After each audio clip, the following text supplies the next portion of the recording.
Sejam bem-vindos. Está no ar mais um Revista Fevale Podcast On, uma produção dos acadêmicos de jornalismo da Universidade Fevale. Sejam muito bem-vindos a mais um Podcast On. Meu nome é Gianluca Coimbra, falando diretamente de Novo Hamburgo. Na técnica de som, nós temos o Carlos Roberto Pereira e o Rinaldo Silveira, que, assim como toda a equipe do Podcast On, estão cumprindo com as regras de distanciamento controlado. E você que nos acompanha pelo facebook.com/podcaston Revista Fevale, tome também todos os cuidados para se proteger e não propagar a Covid-19. E toma cuidado também para não propagar censura e desinformação. Na segunda-feira, dia 3, foi o Dia Mundial da Liberdade de Imprensa. E, além de parabenizar a todos esses que lutam por uma imprensa mais livre, é importante lembrar que o jornalismo não é crime. O jornalismo é um bem público e essencial para a democracia. Essa última citação está no manifesto da FENAGE, a Federação Nacional dos Jornalistas, sobre o Dia Mundial da Liberdade de Imprensa. E quem fala hoje conosco sobre esse bem chamado liberdade de imprensa é a presidenta da FENAGE, a jornalista e mestre em filosofia pela Universidade Federal de Goiás, Maria José Braga. Seja muito bem-vinda ao Podcast Show, Maria. Muito obrigada pelo convite. É sempre um prazer estar falando sobre temas da comunicação, em especial o jornalismo e a livre circulação da informação jornalística. Então, Maria, para começar, explica para a gente um pouquinho o que é a liberdade de imprensa, porque essa data, esse conceito são tão importantes para a manutenção da democracia. Bom, a gente trabalha essencialmente com dois conceitos que diz respeito à circulação das ideias, das opiniões na sociedade democrática. O primeiro dele é o conceito de liberdade de expressão, que nós colocamos que é um direito individual. Todo e qualquer cidadão, toda e qualquer cidadã tem o direito de expressar livremente o seu pensamento e as suas opiniões. A liberdade de imprensa está relacionada ao conceito de liberdade de expressão, mas se difere dela, porque para nós a liberdade de imprensa é um direito coletivo. É um direito do conjunto da sociedade de ter a livre circulação da informação jornalística garantida e dos profissionais e dos veículos de comunicação também poderem livremente cumprirem o seu papel, que é o de produzir informação de interesse público para a sociedade. Por que a data de 3 de maio? Essa data foi instituída pela Unesco, fazendo uma referência a um seminário que a Unesco realizou na África na década de 90, e nesse seminário foi tirado um manifesto reafirmando a importância da livre circulação da informação jornalística para as democracias. Esse seminário ocorreu em 1991 e em 1993 a Unesco cria o Dia Mundial pela Liberdade de Imprensa, relembrando o seminário da cidade de Windhoek. E mudou muita coisa desde aquela época no Brasil e no mundo? A gente teve um período de melhores condições para o exercício do jornalismo no Brasil e no mundo, aí no final da década de 90, início dos anos 2000. Mas atualmente tem havido um retrocesso bastante grave no Brasil e em vários países do mundo. As conquistas que nós tivemos aí no início dos anos 2000 estão sendo derrubadas agora com um grave recrudescimento da violência contra jornalistas, dos ataques a veículos de comunicação e também aí associado com um viés diferente, a gente tem um processo econômico de modelo de negócios na comunicação e também afeta os veículos que produzem jornalismo e que, em muitos casos, estão perdendo a capacidade de sobrevivência. A gente teve, na última década, fechamento de inúmeros veículos de comunicação, não só no Brasil, mas em vários países do mundo. E a falta de diversidade, a falta de pluralidade também influencia na livre circulação da informação jornalística. A gente tem acompanhado nos últimos anos, como bem a senhora disse, uma onda de protestos com tons autoritaristas e que, quando surgem jornalistas nesses locais, começam hostilidades populares, vez ou outra agressão aos profissionais. Isso não é exclusivo do Brasil, né? Mas aqui parece que tem uma propagação maior e, como foi dito pela própria FENAGE, foram 105% a mais de casos de agressões contra jornalistas entre 2019 e 2020. Mais do que dobrou o número de casos de agressões. O que motiva esse tipo de atitude? Bom, para nós da Federação Nacional dos Jornalistas, não há dúvida de que a explosão da violência contra jornalistas e dos ataques a veículos de comunicação está associada à assunção da extrema-direita ao poder com a posse do presidente Jair Bolsonaro. Então, desde o início de 2009, houve um grande crescimento, como você já citou, e em 2020 um crescimento ainda maior do que o que já havia sido registrado em 2019. O presidente Jair Bolsonaro, individualmente, é responsável por grande parte dos ataques a jornalistas e a veículos de comunicação. Em 2019, ele foi responsável por mais de 50% dos casos. Em 2020, ele foi responsável por cerca de 40% dos casos de agressões a jornalistas e ou a veículos de comunicação. Então, há no Brasil uma institucionalização da violência contra jornalistas por meio da presidência da República, da ação direta do presidente.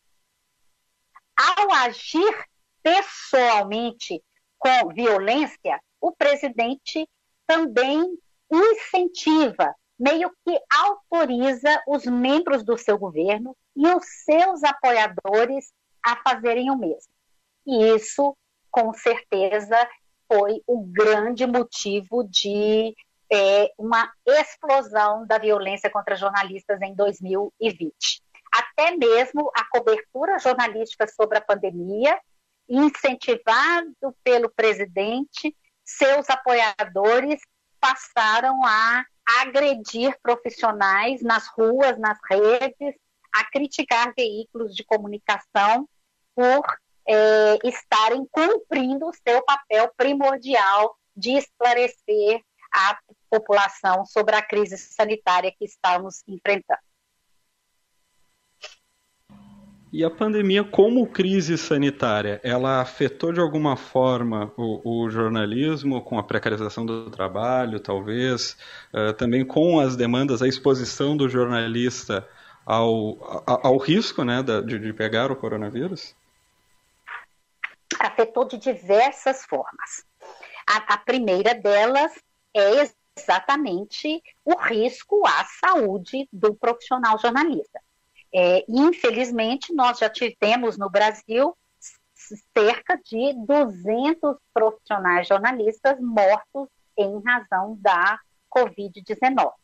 Isso é um número muito elevado, mas poderia ser ainda maior se a FENAGE e os sindicatos não tivessem, desde o início, desde março de 2020, cobrado das empresas empregadoras medidas para a proteção dos profissionais e, inclusive, em muitos casos, com os jornalistas trabalhando em domicílio ou, pelo menos, num sistema misto, parte em domicílio, parte na redação e nas ruas, quando é absolutamente necessário. Mas também afetou os jornalistas do ponto de vista das relações de trabalho. o governo brasileiro, em vez de proteger o trabalhador, tomou medidas para proteger as empresas.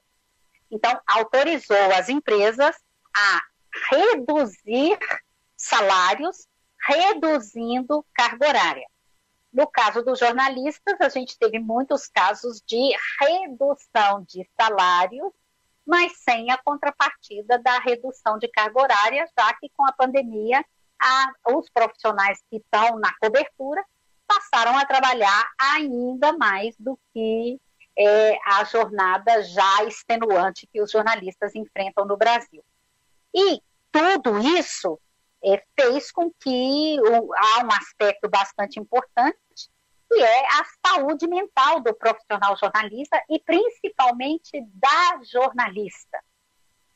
Uma pesquisa da FENAGE mostrou que 80% das mulheres jornalistas se sentem sobrecarregadas de trabalho, porque continuam trabalhando, mas em razão da pandemia ainda tiveram que assumir muitas outras tarefas, como, por exemplo, a supervisão da educação direta dos filhos com o ensino remoto, os cuidados com casas, com pessoas, etc, etc.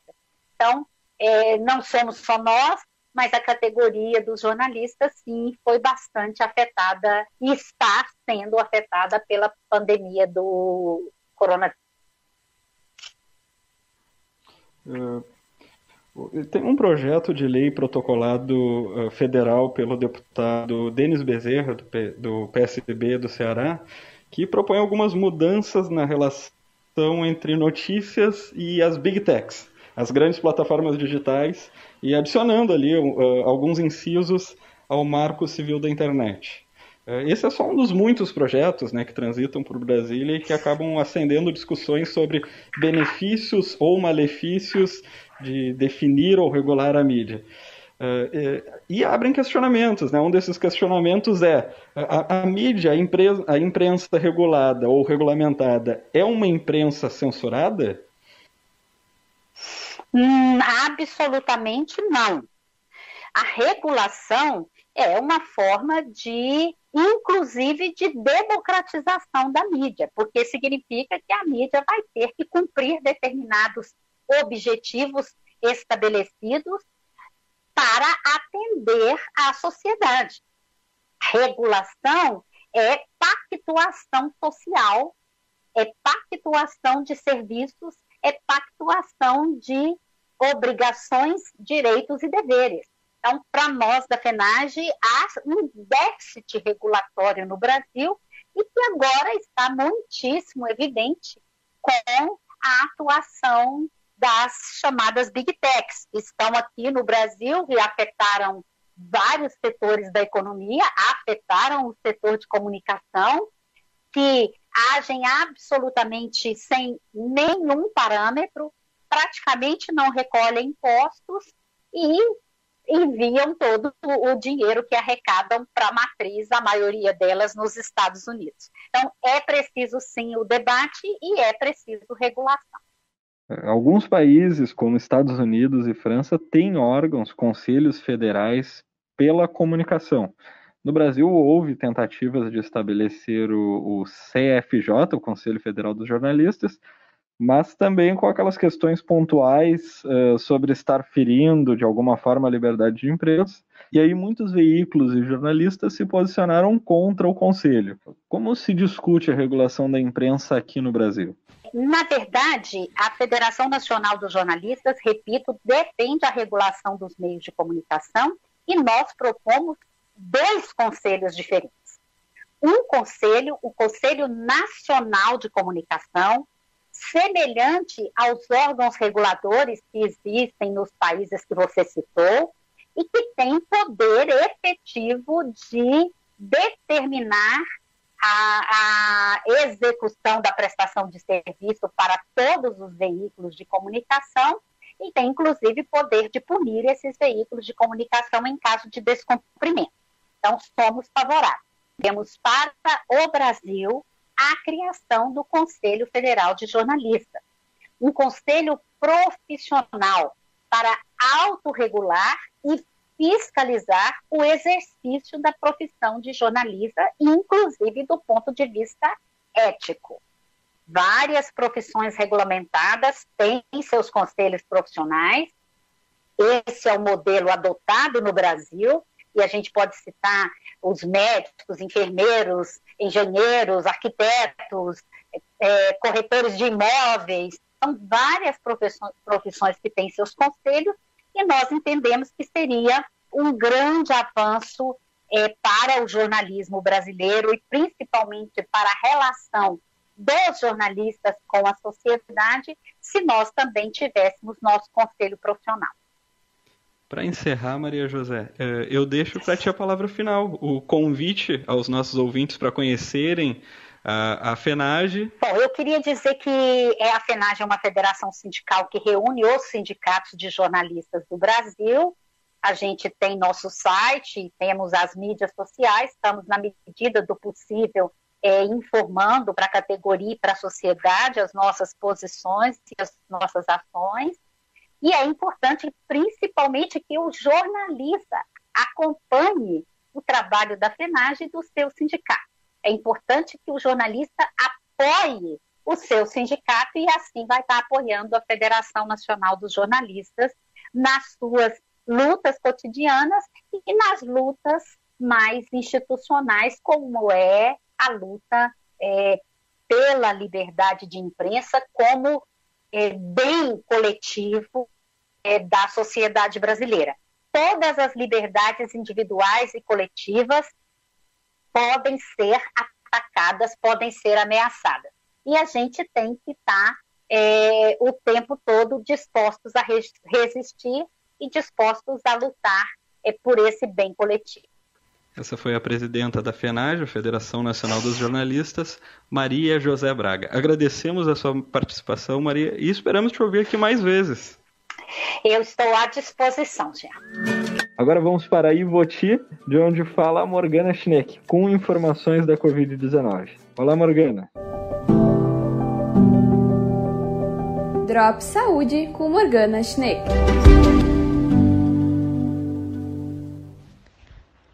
Olá, Jean. Olá, ouvintes. Hoje, dia 5 de maio, é o Dia Mundial da Higienização das Mãos.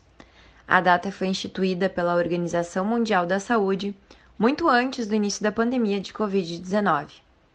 Hoje, a data ressalta a importância da higienização das mãos como uma das medidas mais eficazes para o combate ao coronavírus. A prática também é uma medida eficaz para a prevenção de inúmeras outras doenças e infecções. Afinal, as mãos são grandes ferramentas de contágio quando não higienizadas e protegidas de maneira adequada. Para explicar um pouco mais sobre a importância desse hábito de higiene, convidamos a enfermeira e professora da Universidade Fevale, Maristela Peixoto. A lavagem das mãos é, sem dúvida, a rotina mais simples, mais eficaz e de maior importância na prevenção e controle de disseminação de infecções, devendo ser praticada por todos, sempre ao iniciar ou ao terminar uma tarefa. Quando lavar as mãos para se manter saudável? Antes, durante e após preparar alimentos, antes das refeições, antes e após de cuidar de alguém que esteja doente, após tocar o nariz, tossir, espirrar e ter estado em locais públicos, após tocar em superfícies em locais públicos, botões de elevador, maçaneta, corrimões. Use lenço de papel ou a manga da sua própria roupa para cobrir a mão ou dedo, se for tocar em alguma superfície. Limpe rotineiramente superfícies frequentemente tocadas, tais como mesa, maçanetas, interruptores de luz, puxador, escrivaninha, banheiros, torneiras, pias e telefone celular. Após ir ao banheiro, depois de trocar a fralda ou limpar uma criança que usou o banheiro, depois de assoar o nariz, tossir e espirrar, depois de tocar em um animal, ração, alimentos, depois de tocar no lixo. Se não tiver água e sabão disponível, utilize álcool gel 70%. Aplique o produto na palma de uma das mãos Esfregue as mãos juntas, esfregue o gel sobre toda a superfície das mãos e dedos até que as mãos estejam secas. Isso leva em torno de 20 segundos. Como apontou a enfermeira e professora da Universidade Fevale, Maristela Peixoto, a higienização das mãos é a medida mais eficaz para a prevenção de inúmeras outras doenças e infecções, não somente contra o Covid-19. Depois dessa explicação, dá vontade de sair correndo e lavar as mãos, né? Então corre para o banheiro, higieniza as mãos da maneira correta, passando sabonete em todos os lados e respeitando os 20 segundos mínimos de lavagem. Só passar álcool em gel não é o suficiente, tá bem? Cada atitude realizada de maneira individual é importante para lutarmos contra o vírus e o seu contágio. Higienize as mãos, use máscara e use álcool gel. Fique em casa, se possível. Esse foi o Drops Saúde de hoje. Para o Podcast On, Morgana Schneck, de Ivoti. E assim encerramos mais um Podcast On. Nós temos na técnica de áudio o Carlos Roberto Pereira e o Reinaldo Silveira. A produção é minha, o Gianluca Coimbra, e da Morgana Schneck. Também contamos com o apoio audiovisual do Marcelo Dornelles. E a orientação é do professor Marcos Santuário. Não esquece de nos curtir e acompanhar em facebook.com/podcaston Revista Fevale. Obrigado a todos e até a próxima. Você ouviu o Revista Fevale Podcast On, uma produção dos acadêmicos de jornalismo da Universidade Fevale. Muito obrigado pela sua companhia e até mais.